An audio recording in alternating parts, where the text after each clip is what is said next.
Hello everyone, welcome back to another Graflex video.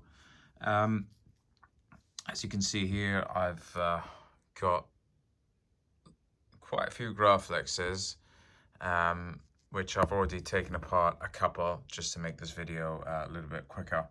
And the reason I decided to make this video is I actually purchased a new Graflex, which is this one on the left. And I bought it from someone who wasn't sure if it was vintage or replica and didn't really seem to care too much. I did see a few pictures which he kindly sent me, and I said, look, I think this may be a vintage, because I didn't want to cheat him really, because you know the price was an absolute bargain. And I said I'm pretty sure the top at least is a vintage, but I don't know what if you put on like a replica clamp and lower, and he didn't recall. He's had it for many years, and he didn't mind. He didn't really care. Whatever the case was, he sold it to me at the same price. So I was waiting for it to arrive, and when it did last night, I kind of took it apart and just inspected it, just to see what was vintage and what was replica. And I thought, well, this is a chance to make an interesting video, just to show, how can you tell a vintage from a replica? Because replicas are getting extremely good these days. If you buy it from the Graflex shop, also known as TGS, or Roman Props. There are many other vendors, but those two are considered to be among the highest quality. Graflex is certainly really, really good, accurate replicas. They are almost indistinguishable from a vintage, except the expert. I'm no expert, obviously. I defer to many of my friends in this community, but I did have a very strong feeling that this top bit was a vintage, and I was sort of 90% sure about the rest of it. But I did talk to a few people, and they confirmed that yes, actually, I did get a full vintage. So I'm just going to take you through and compare them to some of my older ones, which are a mix. Some are vintages, some are replicas. I'll just show you how to, if you're in a similar situation, you're buying something of someone who says, oh, this is a vintage Graflex, which is worth 500-600. How can you prove that? Because replicas are getting extremely good, and the last thing you want is to pay that much money and then get not that TGS is bad at all, but it is a replica. It's not the real thing. Vintages are about 100 years old. You don't want to paying a price of a vintage for essentially what's just been made in a factory somewhere. So I thought I'll just make this video just to showcase a little bit and talk a bit more about differences between vintages and replicas and the tells. I've actually made a previous video just discussing the different types of vintages. There are 3 generations: Fulmers, another Fulmer without patent number, and ink, and which ones were used in which movies. So that's a different discussion. I'm not going to go through that again, but I will link the video. If you haven't watched it, give it a go. Right, so we'll start with this top end, and this is the easiest one usually to tell. So there's a few features that tell it apart from a replica. The easiest part is to look at the bunny ears rivet. And first of all, it should be rounded and smooth. It shouldn't have like a hex screw or anything like that, like the older Romans did. But you want to see a picture of it from the rear. Now I'm going to try to zoom in a little bit, and here you can see that it is riveted through. You can't just remove this, you can't unscrew it. And that is an immediate tell that this top bit is a vintage, the whole thing. Because why would anyone buy a replica top and then rivet in ears? It's extremely difficult to do this. It's actually really tricky to take it off as well. So that is a very quick and easy way to tell that your top half is a vintage. There are other things that we'll go over too, just kind of more confirmation. But for me, the easiest tell is the bunny ears rivet, that it's riveted from the back. I'll just compare that to all my replicas. Well, this is another vintage. Here you go. You can see that's riveted through. Again, I'll try to zoom in. Yeah, that's a rivet. So that's a vintage. And here is another vintage. Again, it's a rivet. Now I'll compare that to a couple of replicas I have. This is from, well, the bunny ears are from TGS. And if you notice, it's screwed in and it doesn't even come out all the way from that hole. So these will vary. Sometimes they'll have like an extra threaded screw head here, like KR Sabres does that, 89 Sabres. It makes it much easier to remove. TGS has nothing, so you just screw it in. So from the top, it looks identical. It's that nice smooth dome shape. But from the back, you can see that it doesn't go out. That's because you thread it in this washer. And another one, which also is a TGS. Again, you can see here that it doesn't come out all the way. So that's the first tell of a vintage, of a top half. What else can you look at? Obviously, you will look at the shape and the finish. You know, the S-curve has to be nice and kind of deep. Although the S-curves are getting better and better, TGS and Romans are doing really good S-curves these days. Under the top, or where the red button is supposed to go, there's supposed to be like 2 pins on a square base, like that. As opposed to on the sides, the pins will have like a hexagonal base. And that's not necessarily a tell, because replicas also have that. I'm just letting you know everything that, if anything doesn't match up, like if you get hexagonal bases in there, like Romans, then you immediately know, well, at least those pins have been replaced. So the bases here should be square. The bases on the side are hexagonal. The pins can either be stepped, like in this case, which is an ink, or it can be smooth, like this. This is a replica. And this is the Fulmer version. And this is a vintage Fulmer right here with smooth pins. They are straight. Another thing you'll want to look at is really just the color of these pins. On all 3 of my vintages, it's a kind of a dull grayish.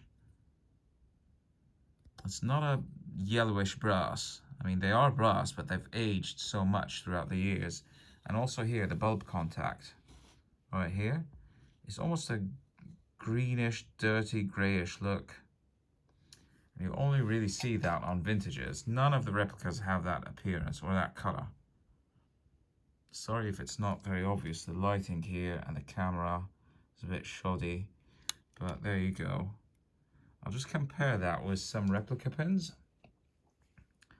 You can clearly see like the golden brass look here, which you don't really get with vintages, just because they've been aged so much throughout the years. So that's another important tell, is the color, the shape of these brass pins on the top side and on the sync ports, as well as this bulb contact, which is obviously spring-loaded. Okay, moving on. This beer tab was removed by the user, presumably to do an ESB. The slide tab should have a nice kind of flat, dull color, and a shinier head, and that's accurate. But you know, TGS and others are doing the same, so even a replica really looks very similar. So that's not really a tell anymore. But if you do get one that's shiny, then that is suspicious, because vintages, the beer tab, same thing. I'll show you a vintage beer tab. See that the color of the beer tab is a much duller, flat, almost like a matte gray, is different to the shinier metal of the rivet and the button and the rest of the flash.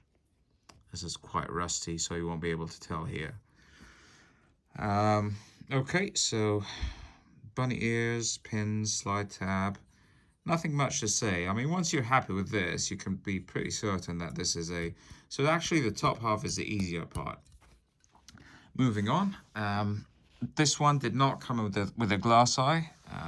It came with 2 red buttons, and I wanted to know, were these the real deal or were they TGS? So, first of all, let's look at a TGS. Actually, I don't want to do that one because it's installed. I'll take off that one. So you can see, if we quickly look, they look so similar.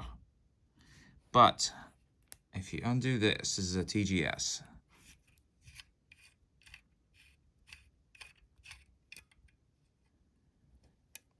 And if you just look underneath, and all of the TGS buttons have that under the plunger, they have this Phillips head screw. I'm not sure about Romans. I'm not too sure. I haven't handled the Romans in a long, long time. But from my memory, they also look the same. A vintage will look like this. It's riveted in. The button assembly is riveted to that plate. There's no screw or anything to hold it together. In this version, there's 1 notch, which you can see right here. Same again over here. And that makes it an ink button. The Fulmers may have, first of all, a slightly different shade of red. They are usually brighter. Compare that maroon over here with the ink to that brighter red.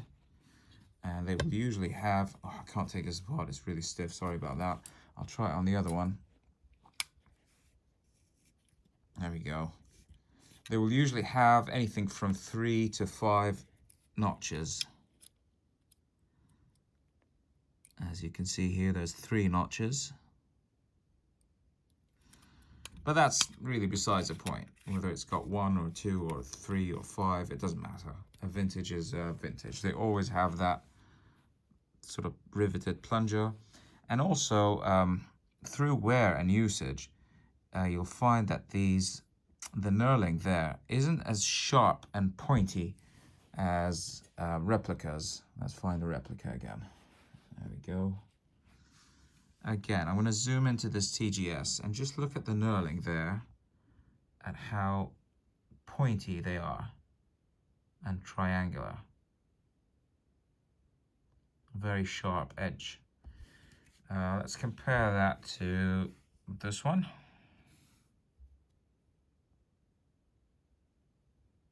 It's less pronounced, isn't it? It's almost like a sunflower appearance or something. Can't really describe it, but I can see it. They're just a little lower in profile.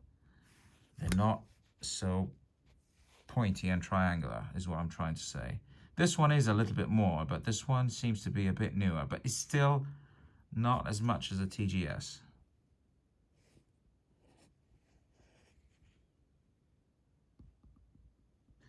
But my advice is, if someone's trying to sell you a vintage button, let's say, just ask them to take a picture from the rear. That's just the easiest tell.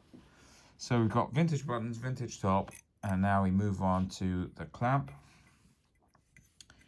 And I'm going to compare this to the newest generation of TGS clamp, which is highly accurate.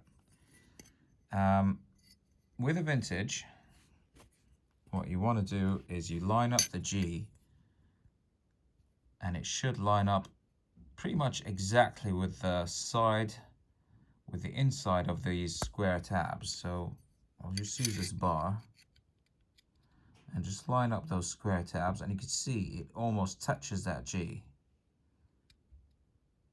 And it's the same for the X on the other side.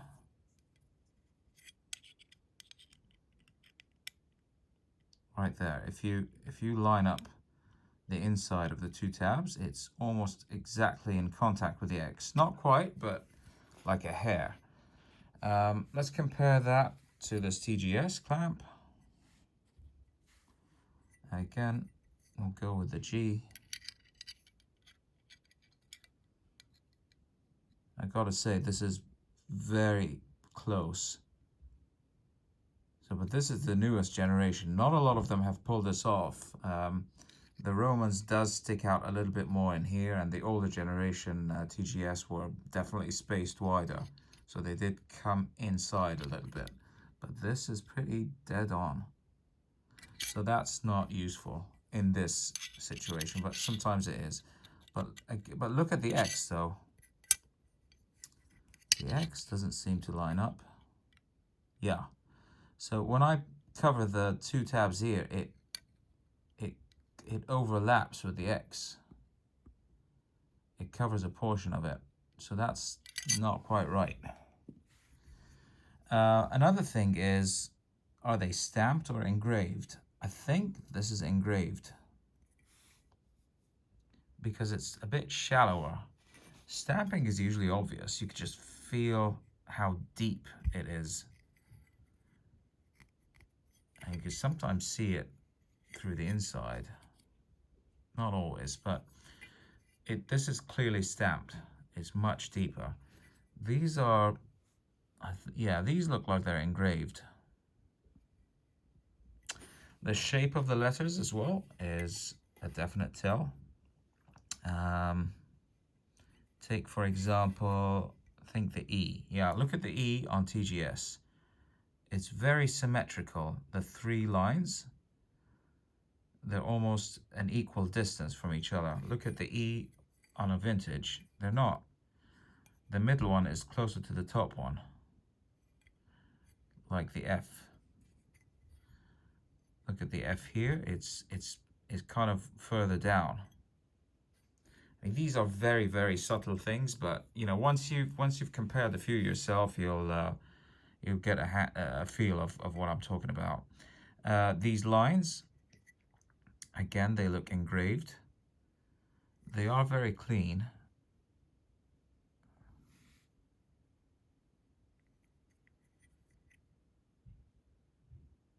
But it looks like that top one is just a hair shorter than the rest.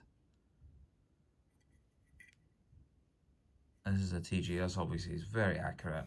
Very impressed with the TGS clamps. But yeah, on a vintage, the lines are obviously stamped, so they're deeper and they're straight and, you know, equal. They're all line up on both sides. The space between them is exactly alike. Yeah, and yeah, with stamping you can tell because there's no, like, sometimes you get a little jaggedness in the engraved ones. Right, bars are a little bit tougher, and levers. So on here I have a vintage lever. On my right hand I have a TGS, which the new one is amazing. But still,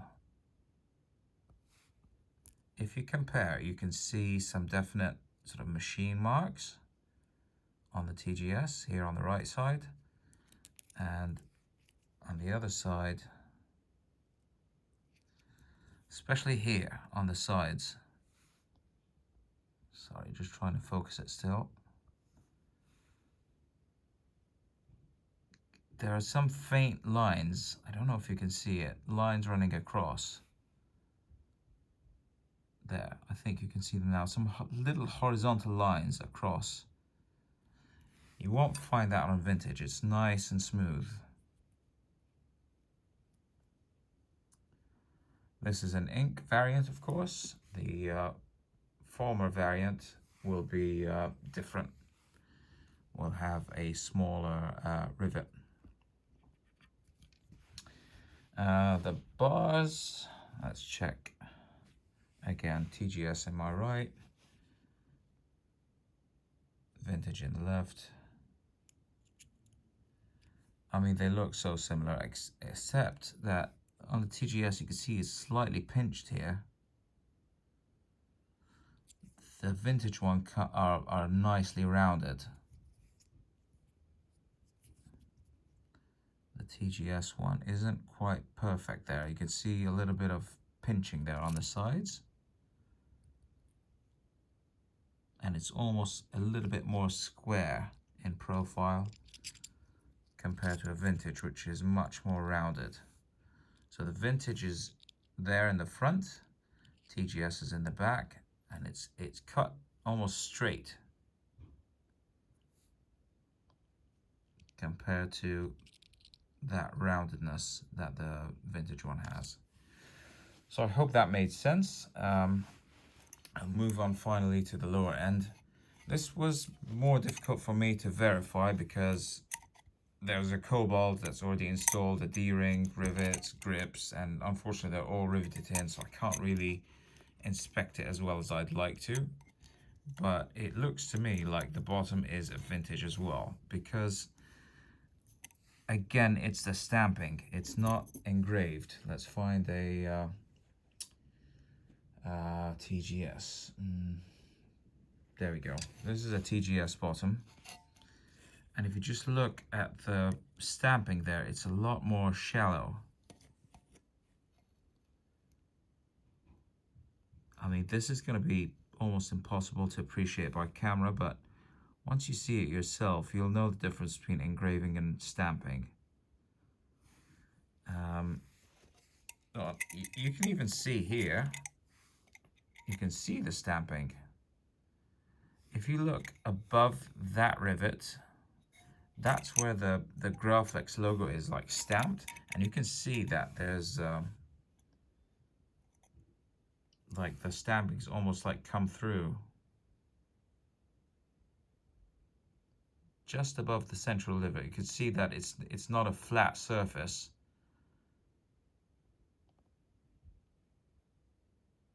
I don't know if you can see it, but that proves that it's stamped.